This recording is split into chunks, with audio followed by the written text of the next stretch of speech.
I grew up in faith, and it has helped me a lot. So I can't take out the Christianity out of where I am, because having grew up from a spiritual background, as a young boy in church and everything, I understand that God would always come through. Yes. It doesn't matter how intelligent you think you are or how clever you think you are. The life for me is a project, and every project is got risk associated to it. The problem is this: when you know the risk, you can put mitigation strategies in place. It's just like you want to drive, you need an insurance.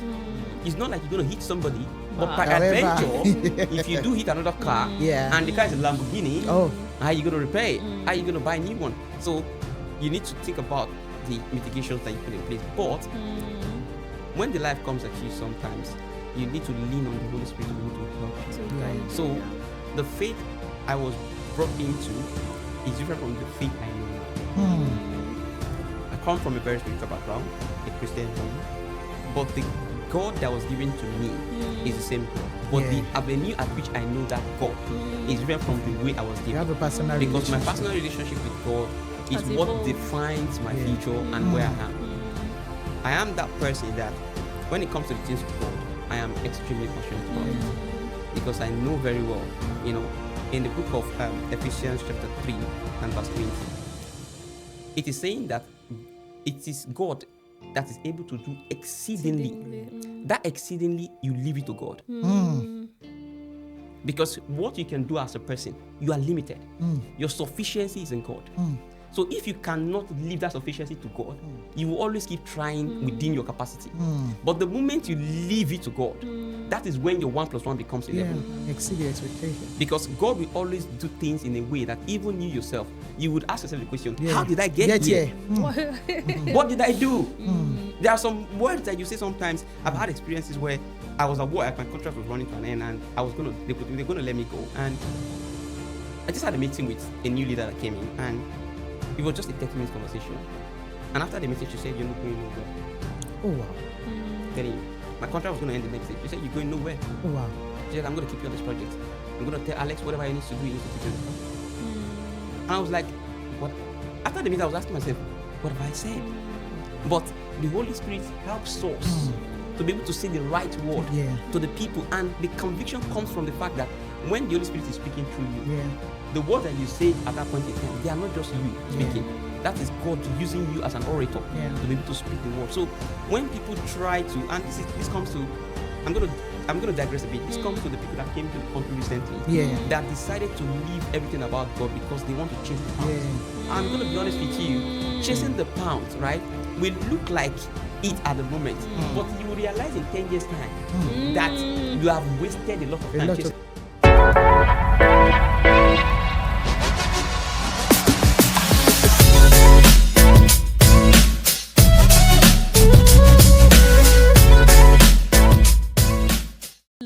Welcome to Conversation on the Car with Rachel and Tebby and our amazing brother, colleague, church member. Let me outline them. One by and I have my own too. Businessman, shepherd, consultant, government worker, that's a lot. husband, amazing as a father, You're welcome Sunday to Conversations on the Couch. Thank you very much. It's a privilege to be here as well, and you're doing amazing work as well, like I said. So it's good to see people trying to get some words of encouragement out there, and then try to stir up people to be able to understand that there's still more they can do for themselves. So thank you very much, and well done. No, thank you. Thank you. It's been by the grace. It's been by the grace. Because we met Tebby in church. I think we all met there. Anyways. And our relationship is over. I came it's with not the UK to a decade 2016, anyways. so we are not yet in 2026. But almost now. Almost. And I think we've all evolved. And, over time. And to my brother, it's just an amazing, whenever I see him, I give glory to God. Yes. Please, on this note, will you like to do like a bit of introduction about who is Sunday? Abraham, number one repeater, bro. Okay. The good thing is, Sunday happens to be my dad's name. Really? Ooh. Yeah, that's something for you to know today. So my name is Oluwasegun Abraham, and my dad's name is Sunday. But I've started using that name since I got to the UK, because my lecturer back in University of Bolton find it difficult to pronounce my first name. So he thought my name was Sunday. Okay. So he called me Sunday because they had previously they were Sunday. And I said, it's fine. I like it. So that's how I got the name Sunday. But that's my dad's name. Happens to be my dad's first name. But my surname is actually Onikwede. But I'm the only one in my house that uses my dad's name as my last name. But I like it anyway, yeah. So Sunday, good. Abraham, good. And then Olu sometimes at work as well. Or Shegun as well. But I think, who am I to the question?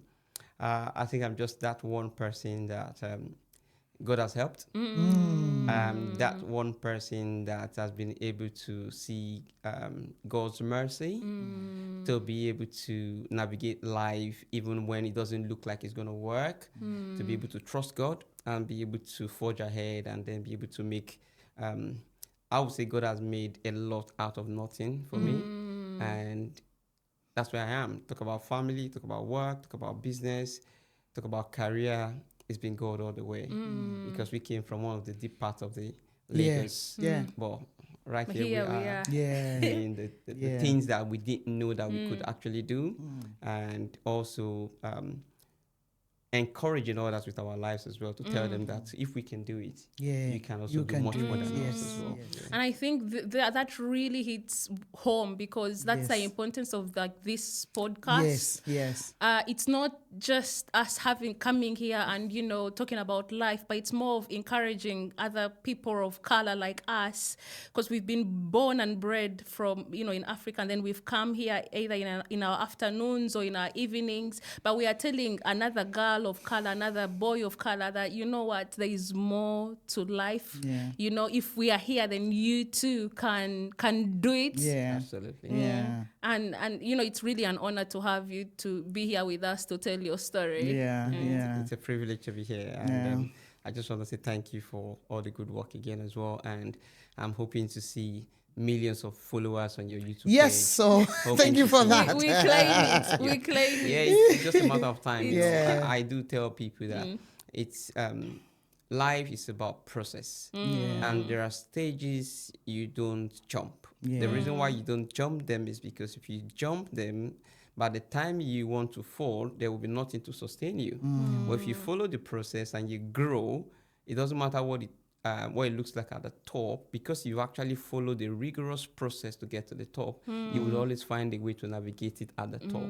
So yes, I know at a point in time your content will reach the right people. You get more followers and more people, and getting encouraged by the videos and the YouTube stations and the channels and everything, and then you can be proud of what you're doing as well. So don't get tired. There is increase. I see increase. So for me, on that note, because you said life takes a process, because life is based on principle. So for me now, you've said a bit about yourself. Can you please tell us, the process of Sunday, being Sunday, and now you got here. At least you started from somewhere. And step by step, now I can say you are a successful. At times you don't see yourself, because you'll be like, no, I've not gotten there yet. But I knew there was a Sunday I knew back then, and there is one I know now that I'm really thankful for, thanking God for. So please, can you tell us a bit? We might not want to dive into it completely, but however, we still want to know a bit about how you got here, got into the UK, life back home, and how you got here. Okay, I'll try and summarize it, because if we got to go through the stories, we won't finish today. So life back home, I believe after my SSCE, I wanted to go into uni, JAMB exams and everything.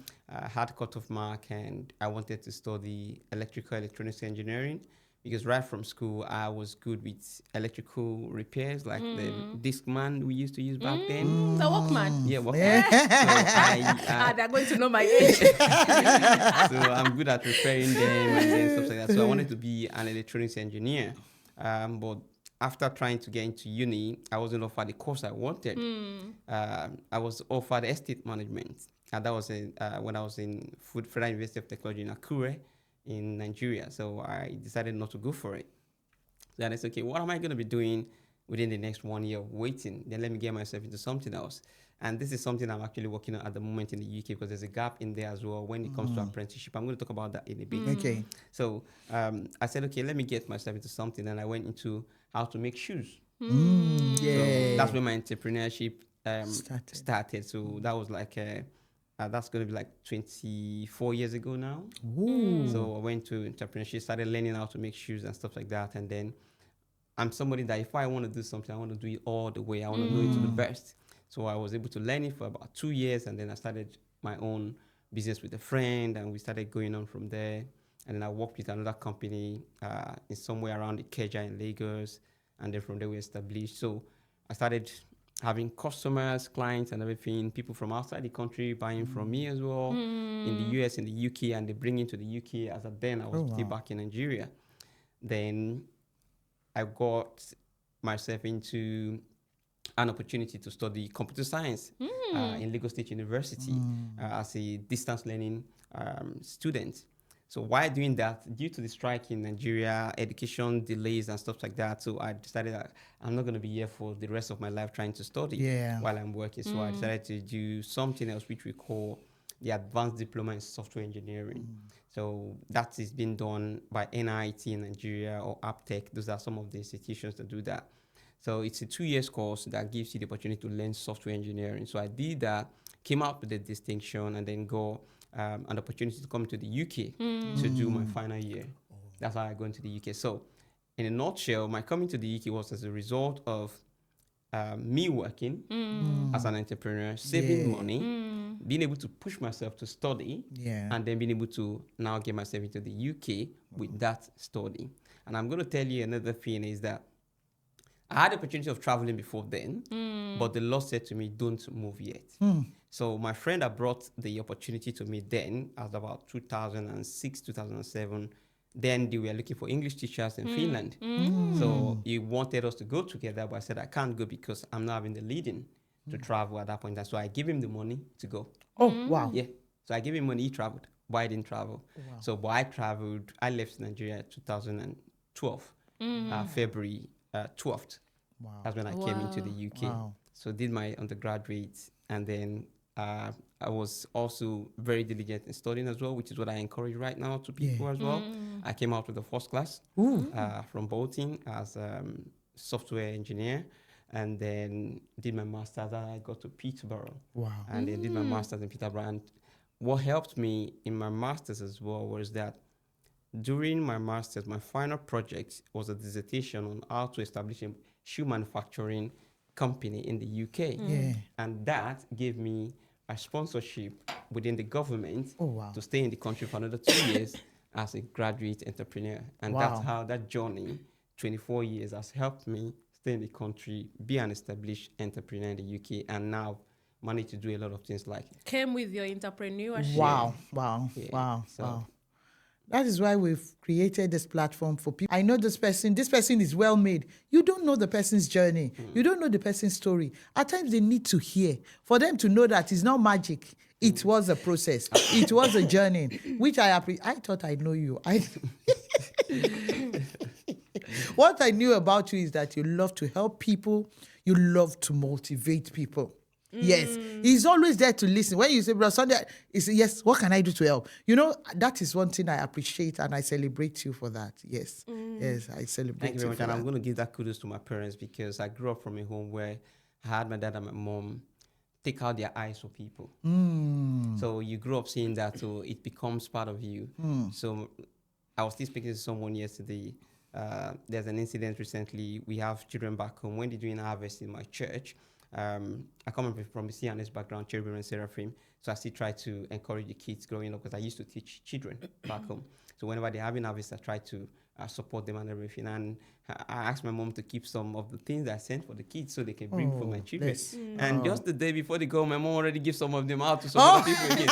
And I'll be like, there you go again. Oh, so, bless. Yeah. You know, we grew up seeing our parents helping, lending arms. So it became part of us. Yes. So we want to see people grow. We want to encourage people because this is what I teach my students. I have a platform. I have about 250 students on the platform. Wow. And one of the things I encourage them is your candle will not go off if you light other candles. So you can only make the room brighter if you light other candles. So why don't you light others? As many as you can. As many as you can. Because that's your impact in life. The life is not about the food, it's not about the drink, it's not about the money, it's not about the cars, it's not about the houses. It's about the people that have been elevated, uplifted via you. That's the impact. Which is the greatest investment. That you can ever have. So I think my parents were a good example of that, and we've taken it from there. And God is helping us to be able to also do as much as we can, because they might be limited due to age in their 70s. They can't do much like before. But we that we're here now, we need to think about the people behind and be able to see how we can encourage them. And then, like the Bible says, come up hither. Be able to get people to come up and be able to achieve potentials as well. So then you finish your master's, you Peterborough, you meet your wife. Yes, that's why are you telling his story? Let him tell his story. So during my master's, after finishing my study, I was opportunity to work in the university. So I met my wife. She was studying because she came, I think, a year after me. I was about wrapping up when they started. No, I've already finished before they started. So, I met her as a student and some other people in church as well, like Pastor Stephen, Sister Pinkney, so Sister Kenny, Brother Femawa, we are all together, Brother Babs. Oh, really? Yeah, we are all students. We're all students. So, we're all students. So we met and then we were in church. So there is history there. Yes. So we're all students and we love God. We just want to do things for God. We don't mind juggling the work and the school and then church, being available for which was so intense then. It was intense. Wow. It was really intense because we had to do care work. Every one of us, we do care work. So if they call me, I don't have time. They say, can you ask your brother if he's available? Because he needs to cover the bills and everything. Then we were living in shared rooms and everything. I was living in Alton in a room as well. They were living in Flamborough, you know. So while she was studying, then we're just friends. I got to know her through another of our friend again, Trish, and then they used to come to my place, and then we used to have some study together and stuff like that. So I kind of encourage them until later, after a couple of years, then feel like, okay, I think we have some very good relationship. Can we try this? Can this work? And everything. And it's okay, let's give it a try. And then that's how we started. Already we were friends, so it was quite easy. Because I have a kind of a spirit where you need to be my friend before I can open up to you. You know, so we are quite close and we share a lot together, and there's that synergy in there for us. And let's let's give it a go. And then lo and behold, it became what is now husband and wife and having kids and everything. So, and we celebrate God for your life. Thank you, man. And on that note, you said something earlier about your shoe business, you being an entrepreneur. But now, what I know you to do, you are into consulting, you are into IT. In fact, IT guru, that you have loads of students and they are doing amazingly well. How did you get here? Okay, so because I studied software engineering, that gives me a good understanding of IT. But because I've got entrepreneur background, I'm able to blend entrepreneurship and IT together. So I do. If you go on my profile, it's called Techpreneur. That is technology entrepreneur, somebody that understands technology but an entrepreneur. So part of what I do is to be able to create services, and my work with the government sector is to build services as well at this point in time. That's mostly what I do as well as contractor. So my experience coming in consulting was as a result of my master's. So I did MBA. So after my MBA, I was able to blend the business aspect of my knowledge with my entrepreneurship skills, which I've accrued over time.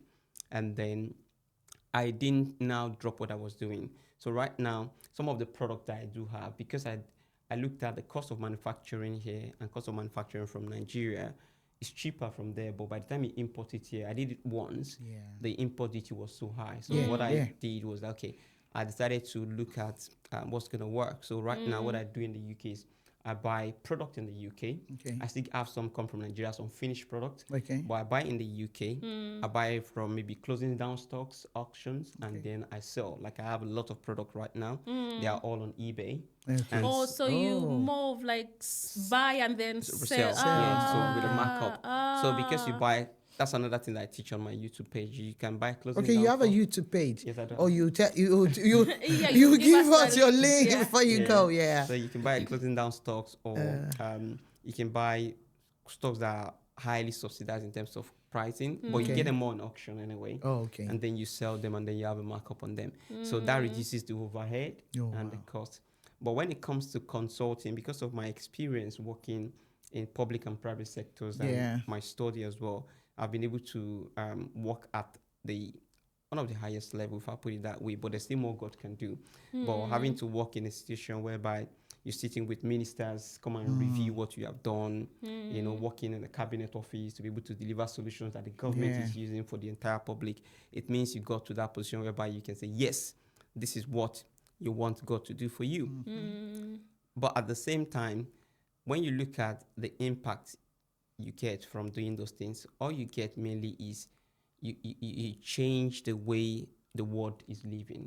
One of my major highlights of my project is working for NHS during COVID period, working for Department for Health and Social Care during the COVID period, because I was one of the product managers that is in charge of the entire test kits going out in the UK during that period. Okay. So I had to ensure that we get the manifest report, which comes as a result of everybody requesting for test kits, and being able to process that and ensure that test kit goes to people's house, offices, companies, and the likes. So when you look at the impact of this kind of work, Yeah. you see that you've been able to contribute to the society, Yeah. contribute to the healthy living of the people, but at the same time, you want to also touch lives individually. Yeah. And that's why I looked at the fact, okay, what's my mission? So my mission as a person is to equip and empower people. Yeah. I can force the horse to the stream, but I can't force the horse to the drink. But if the horse doesn't even have access to water, Yeah. it can't even drink. It can't. So what I do is I will take you as a horse to the stream. Then I'll tell you it's now left for you to drink. So that's what the platform is. In the last 4-5 years, I think I've helped over 400 people to get into work. And I'm not talking about work where they're getting paid maybe 25,000 per annum. I'm talking about people getting paid 50 grand per annum, 100 It's grand IT. per annum. IT, It's a baby. niche market. Yeah. And some Yeah. people tell you, I've got just SSE, Yes. I've never worked in my life. Can this work? I'm But like, you mentor them. can. Yeah. it's about the belief. It's the mindset Yeah. as well. The mindset is about getting people to understand that you can do it. Yeah. We all have this glass ceiling barrier. We on our head. limit ourselves. Limitations, and God has not called us to be people without impact. When Isaiah is saying arise and shine, he's not talking about, he's not going to come and pull you out. You got to pull yourself. So it's about people knowing that they can do it. So we are saying, come on, you can do we it. will support you, we equip you, empower you. And we're seeing people getting that understanding and now getting to see that, wow, I can't believe I can do it. And the fact that they can see you there as well it speaks volumes. Because I think I remember the first time when I left the normal of just saying, okay, now let me take on a challenge, and I got a very good job. I thought, okay, Rachel, what is this? Is this you?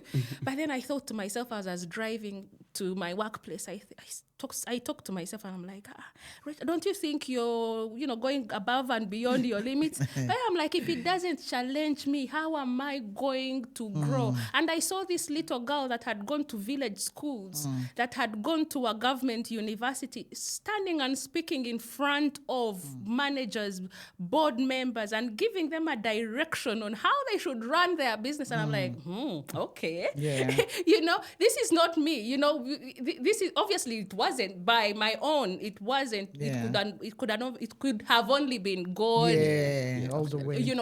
Leading me. But it's knowing that we are meant for greatness. Yeah. We are meant for great. I'm never shy to say that. I came into this country with no other extra certification, the degree that I'm still riding on is the one that I did back home.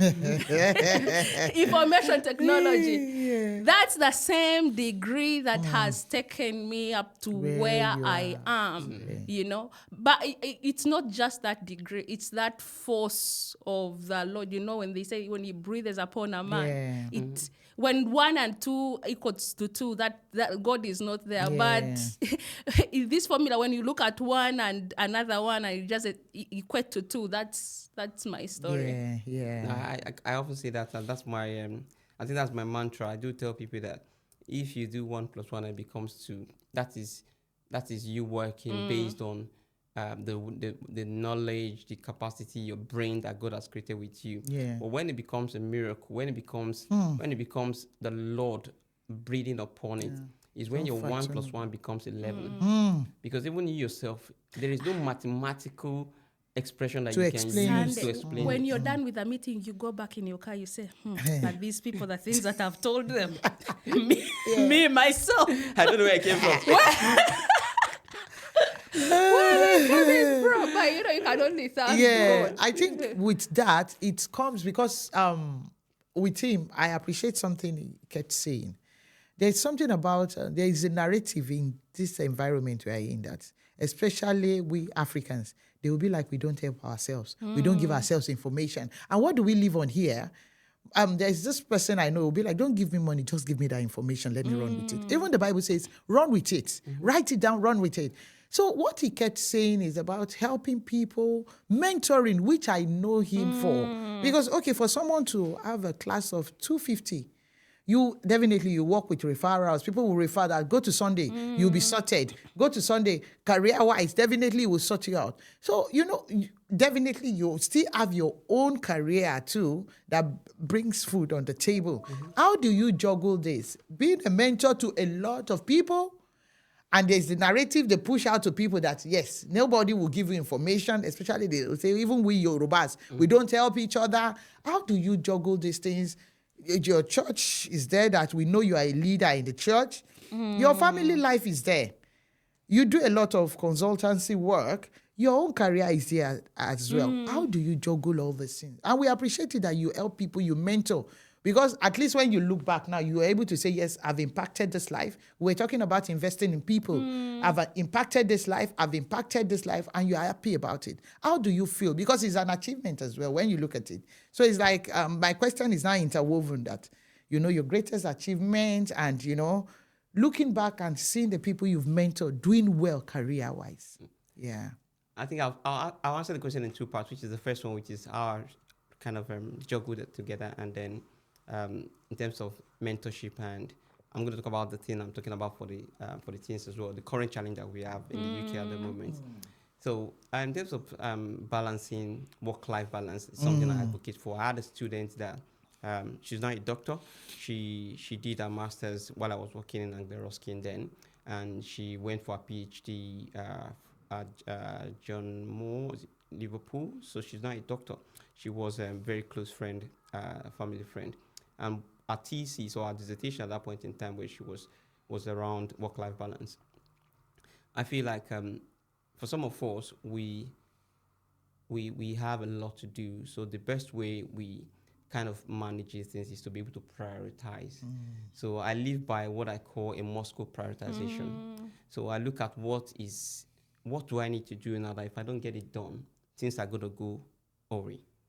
Like, so if I put them together like that, I look at, okay, what's a must have, what's a should have, what's a could have, what's a won't have for now.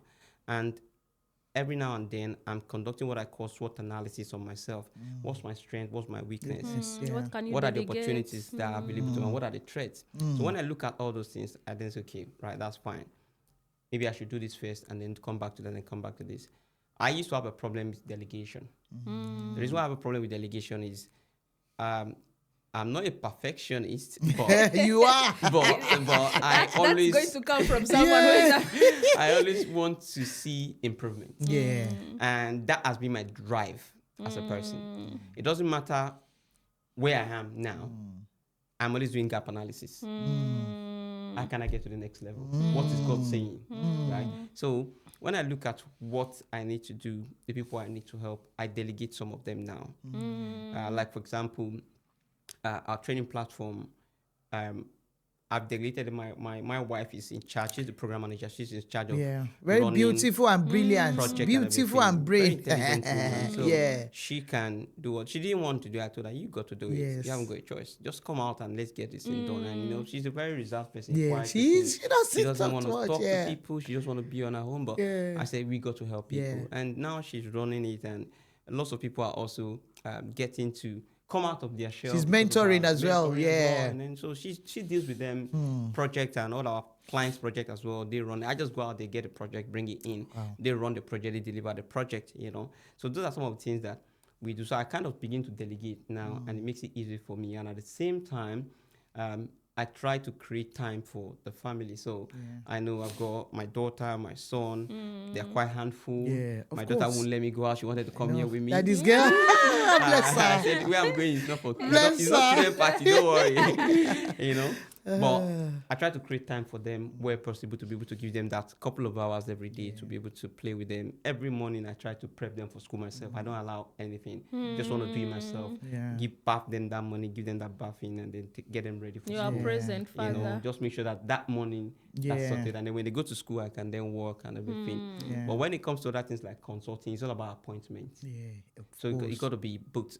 I do tell people, I don't have a problem with going to your party. But if you don't invite me early for your party, I can't come. Even before we could catch you, we had to chase and chase. Because I've got things lined up.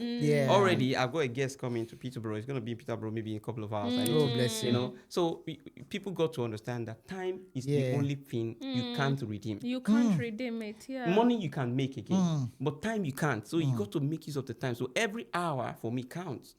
Every hour counts. So I want to ensure that it's productive as much as I can make it.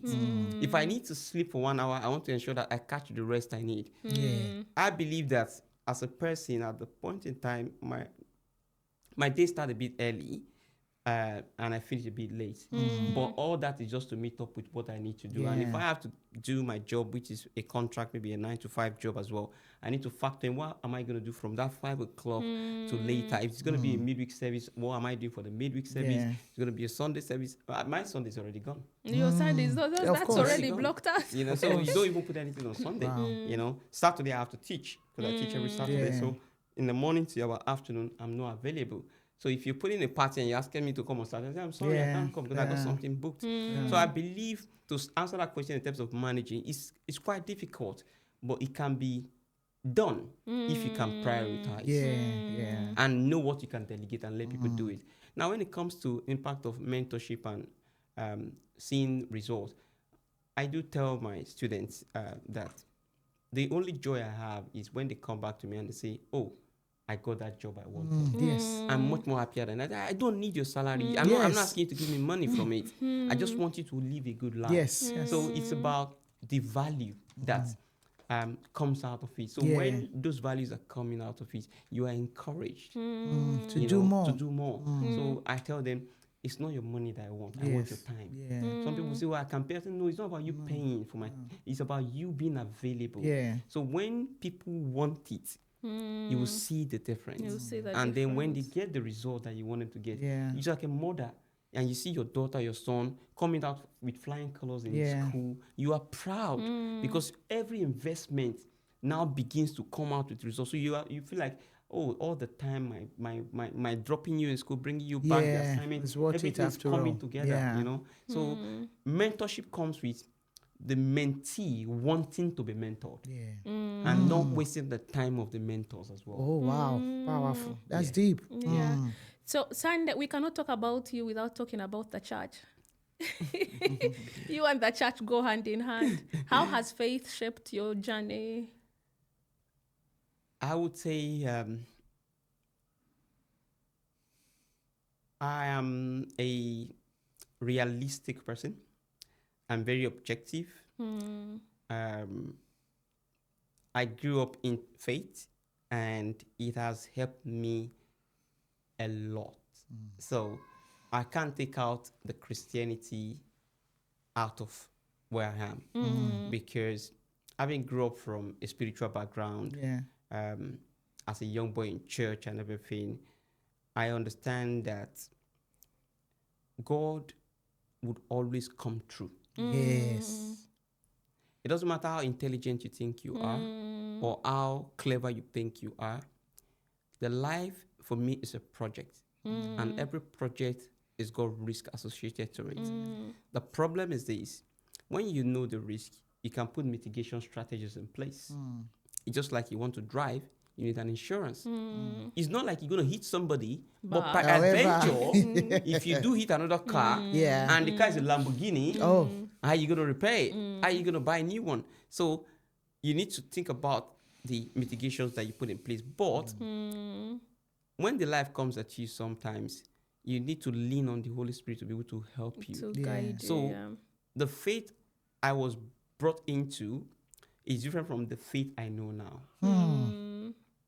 I come from a very spiritual background, a Christian home, but the God that was given to me is the same God. But the avenue at which I know that God is different from the way I was given. You have a personal because relationship. my personal relationship with God is Has what evolved. defines my future and where I am. I am that person that when it comes to the things of God, I am extremely passionate about it. Because I know very well, in the book of Ephesians chapter 3 and verse 20, it is saying that it is God that is able to do exceedingly. That exceedingly, you leave it to God. Because what you can do as a person, you are limited. Your sufficiency is in God. So if you cannot leave that sufficiency to God, you will always keep trying within your capacity.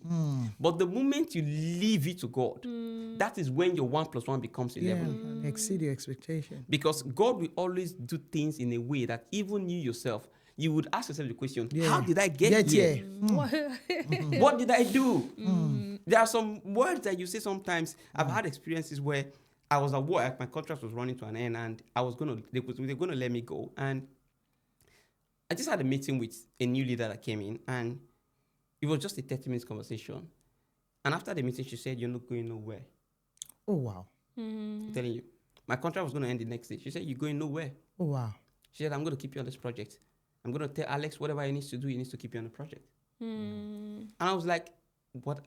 After the meeting, I was asking myself, what have I said? Oh, wow. But the Holy Spirit helps us to be able to say the right word to the people. And the conviction comes from the fact that when the Holy Spirit is speaking through you, the words that you say at that point in time, they are not just you speaking. That is God using you as an orator to be able to speak the word. So when people try to, and this comes to, I'm going to digress a bit. This comes to the people that came into the country recently that decided to leave everything about God because they want to chase the pounds. I'm going to be honest with you. Chasing the pounds, right, will look like it at the moment.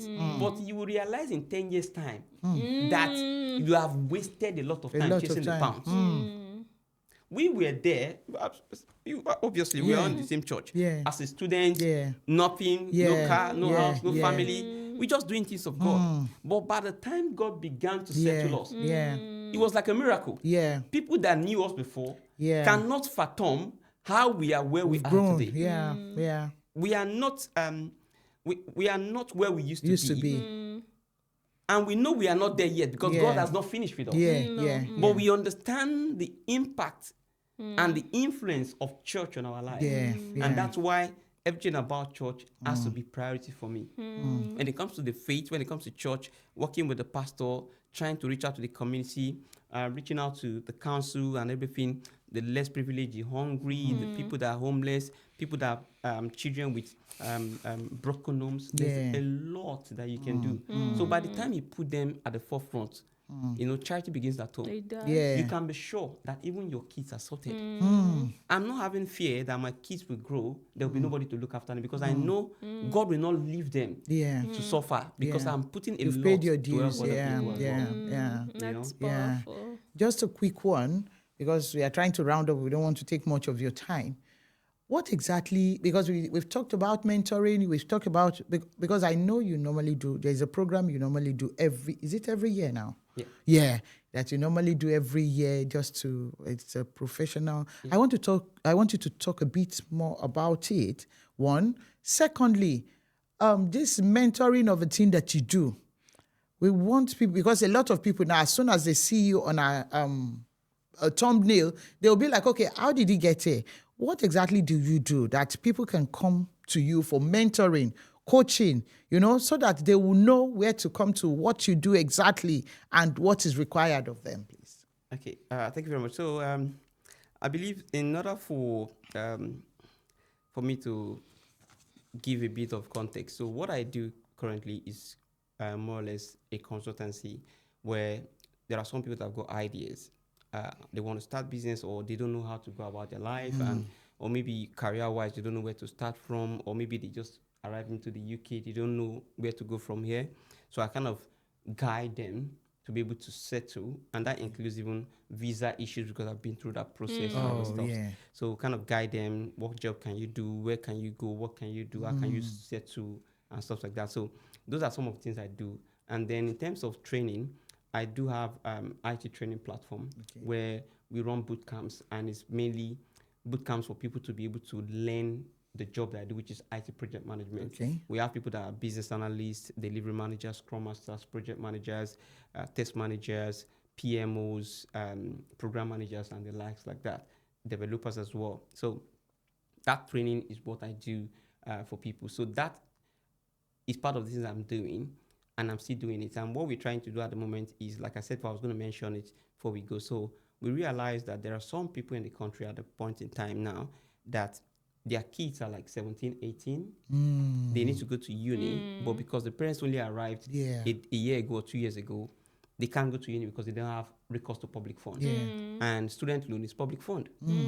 Also, they can't go for apprenticeship because the apprenticeship as well requires you to have been in the country for at least 3 years. Oh, they can't do apprenticeship. Yes, it's difficult because it's a challenge because they haven't been in the country for 3 years. Oh, wow. So we had one that we had to deal with last year. She had to wait 1 year extra before she can get in.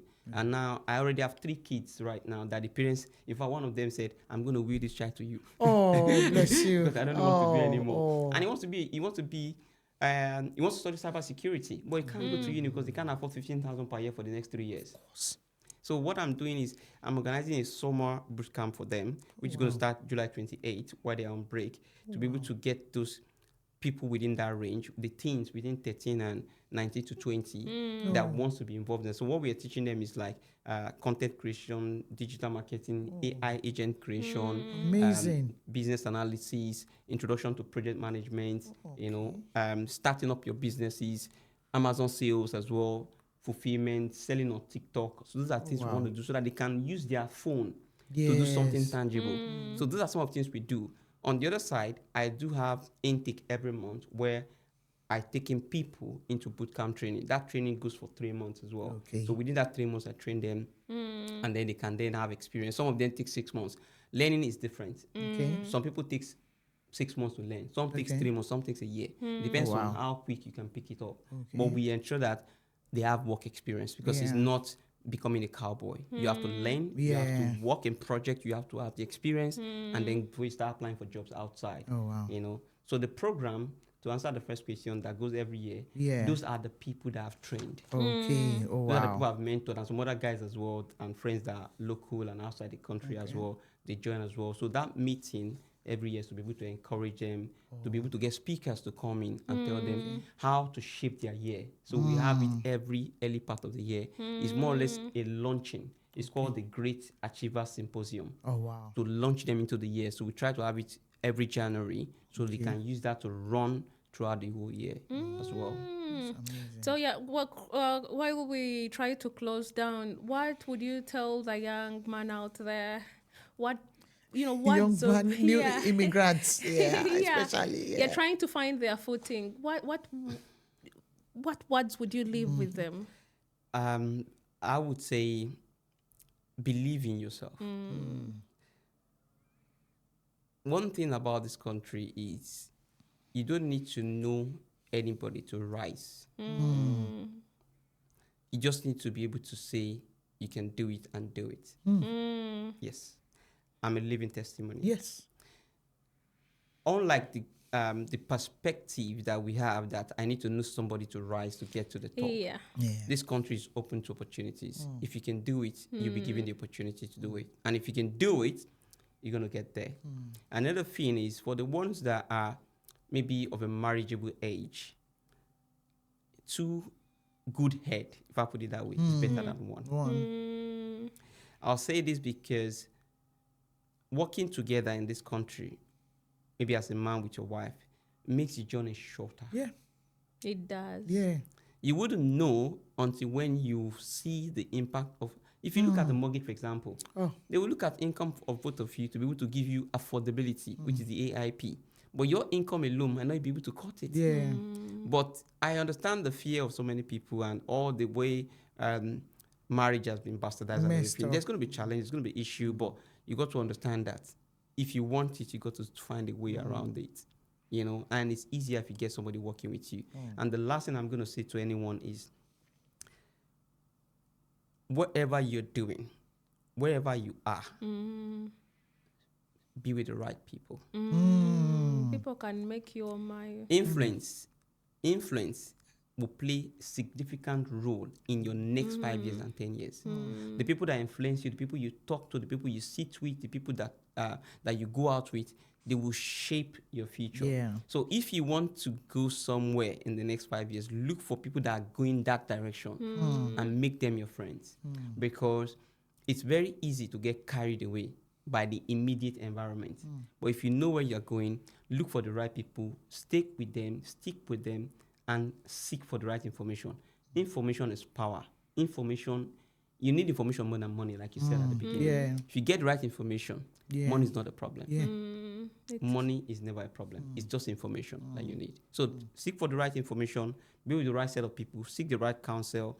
If you're able to get married, build with somebody, and at the same time as well, don't be limited. Don't be limited, and you can see God doing great things in your life as well. And until next time, guys, it's been Rachel and Tebi plus Sunday on Conversation on the couch. Yeah. Do remember to hit the like, subscribe, and notification. But Let me emphasize on that, please. Guys, it's not about like notification only. Share. Please share.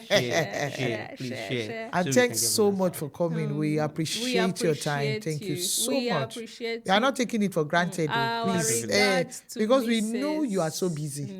And yet you were able, because I kept chasing you, Rachel chasing you. And thank you so much for coming. We appreciate it. Thank you very don't much. take it for granted. Thank you very much. And when you call on to us, we shall retaliate. Yes, please. No problem. Yeah. Thank you very much.